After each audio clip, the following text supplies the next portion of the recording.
Welcome back. The issue of blackmail involving revenge porn is becoming an increasingly common scourge in today's society. Comedian Noah Sees and Officer Siobhan Matthew, the self-dubbed cop who cares, took on the issue with a creative spin. A public service announcement meant to educate and arm young women with knowledge on the issue of blackmail was recently released, featuring the young sketch comedian Noah Sees. Local comedian Noah Sees and the cop who cares, Siobhan Matthew, are tackling the issue of blackmail head-on. Blackmail is a criminal offense where payment or some other benefit is demanded from someone in return for not revealing compromising or damaging information about them. The two concerned citizens are not just giving out information, but putting it in a form that anyone can relate to. A sketch comedy has been produced by comedian Noah Sees. Due to the amount of nudes that have been leaked lately, I really saw the need to do a skit on this topic because now more than ever it's prevalent, though. It's really obvious that this thing is getting out of control and we really don't seem to care. Majority of us, it's like we're not the ones feeling it, so it's whatever. And that shouldn't be the case. So I really wanted to bring attention to that topic, and I wanted people that are taking this thing lightly to know how serious it is, how serious it could be, and how much time you could face for blackmailing and defaming someone's character, and character defamation and stuff of that nature. So let's take a look at how Movisha deals with Pongdem's attempts at blackmail. You see them pictures you had sent for me the other day when we was Jesse check what I showing you? Yeah, I still have them. The nude pictures. Yes, the nude pictures. If you see you can't give me what I want, if you see it's problem and worries you want to give me for what I want, for what I get already, that I share that. I sending that on the social medias. Now voice on the airwaves. I blasting you, I blasting that. I don't care. Have good night. You see that blackmailing thing that you're trying to do? That is a 14 years in jail. Just know that. Alright? And I will let the necessary authorities know. In other words, if a police serve who can threaten me and let cops and I will let them know you threatening me. What I tell you? Real thing you say now? Alright? That's defamation of character. You're trying to defamate. You're trying to defamate my character. You will not win. You will not do that. A situation of blackmail unleashes trauma, but there is help for victims.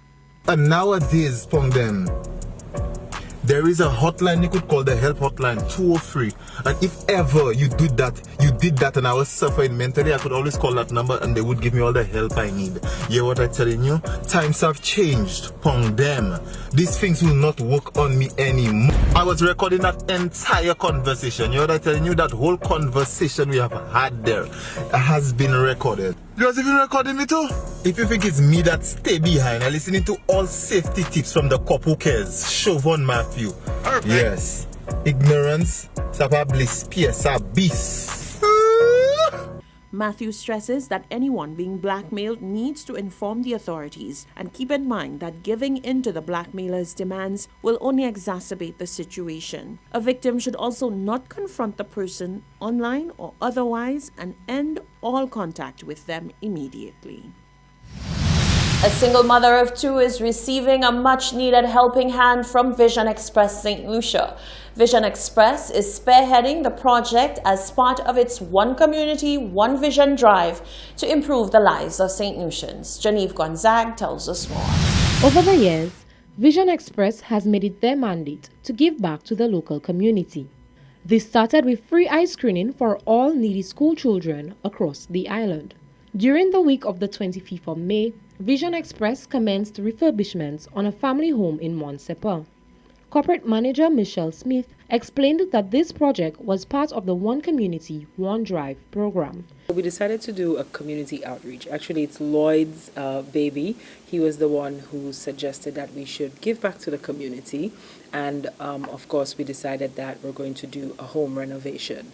The nomination came from one of our marketing guys. He suggested that, there's a young lady who's in need. We did a site visit and indeed, she desperately needed it. The first beneficiary of the program, Rikella Joseph, expressed immense thanks and appreciation to Vision Express. I'm very happy.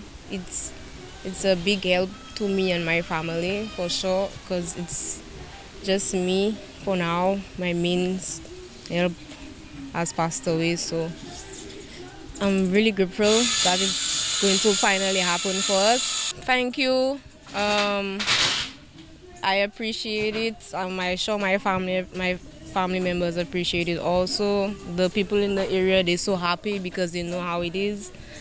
And they're all doing a good job supporting and helping.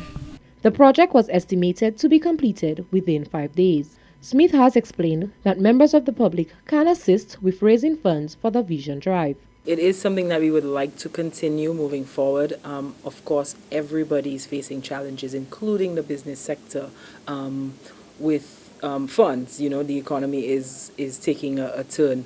And but it's definitely something that we are going to continue. What we have done is we have placed jars in store, and every time a customer purchases their glasses, we put a percentage in that jar towards that fund.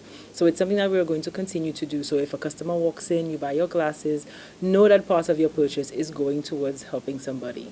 You didn't buy glasses, you feel like you want to help. Again, it's welcome. You can come in store and put a donation in the jar. St. Lou Metal and Plastics Manufacturers Limited, Blue Waters, Domino's, Marcy Stores St. Lucia, Harris Paints, Island Style Tile and Bath Inc., Fresh Nuts, Becks of Firewood Pizza, the St. Lucia Hotel and Tourism Association have all partnered with Vision Express to ensure successful completion of the project. Vision Express has indicated that they are endeavoring to continue embarking on socially uplifting activities across St. Lucia to assist the needy. Smith indicated that the institution would soon be donating 4 laptops to students who are still struggling to access online classes. Reporting for Hot 7 News, I am Genevieve Gonzague. A police officer fired following the death of an unarmed black man in Minneapolis has been arrested and charged with murder and manslaughter. Derek Chauvin was shown in footage kneeling on George Floyd's neck. 3 other officers were sacked over the fatality on Monday. Days of looting and arson in the Minnesota city have boiled over into nationwide protests. The case has reignited U.S. anger over police killings of black Americans. The county prosecutor, Mike Freeman, said the ex-police officer was charged with third-degree murder and noted that the investigation of the other officers is ongoing. He anticipates charges for the 3 other officers but would not offer more details. Now, Twitter has hidden a tweet from U.S. President Donald Trump from its profile, saying it violates rules about glorifying violence.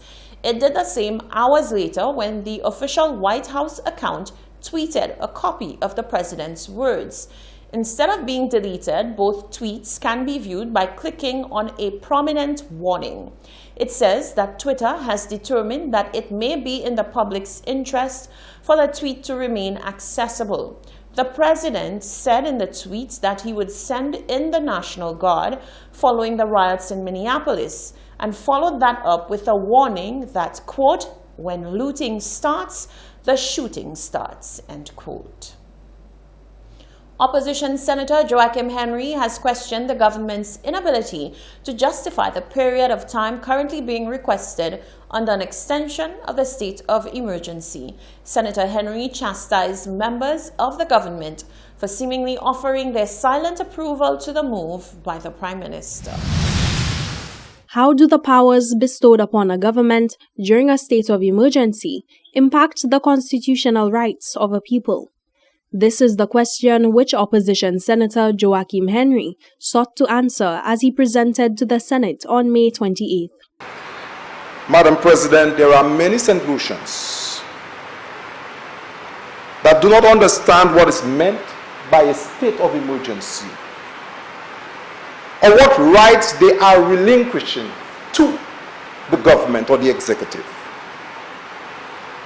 Madam President, just in terms of a summary, the Constitution of St. Lucia, the supreme law, secures our fundamental rights and freedoms.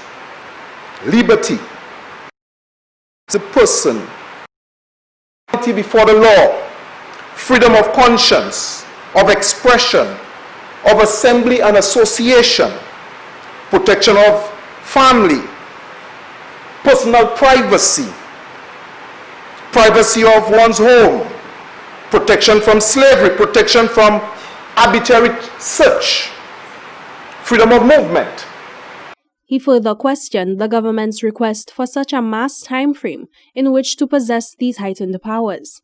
He says, in absence of the Prime Minister's provision of an account of the initial period of the state of emergency, the opposition remains adamant that there is no reason to continue in a state of emergency. The government cannot arbitrarily liberties that don't and do not have a legitimate purpose. And therefore, after listening, Madam President, to the Prime Minister yesterday and observing the silence of the entire cabinet was represented in the lower house, as if they were saying to the Prime Minister, I cannot add my voice to yours in that regard, but I can only say yes if it matters.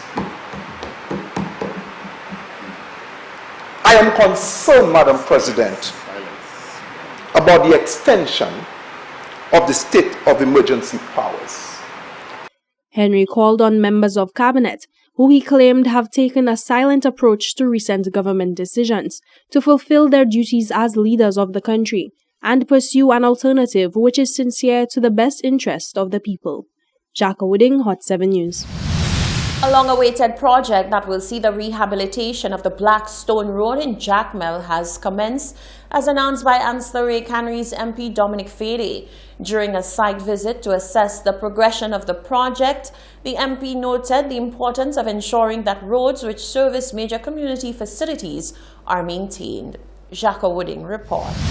Ancillary Canneries MP Dominic Fede says the rehabilitation of the Blackstone Road in Jacmel has been a long-awaited project in his constituency. He noted receiving complaints from residents claiming they face difficulties in accessing their homes, the community church, and the accompanying cemetery due to the condition of the road. He predicts the ongoing road rehabilitation project will resolve these issues once completed. To make the lives of residents, to make the lives of people coming to church, to make the lives of people coming from different areas in Millet and in Roseau and in Munda and in all the surrounding communities, to bury their loved ones at the Jacmel Cemetery.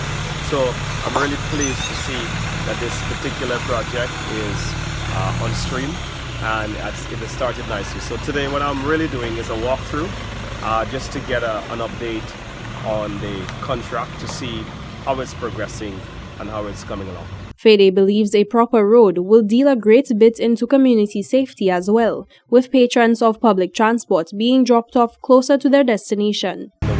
The scope of works really is to do a complete overlay. For many years the residents have been complaining about the quality of this road, where a number of them have been disrupted because the minibus drivers refuse to go up the road because of its immotorable condition.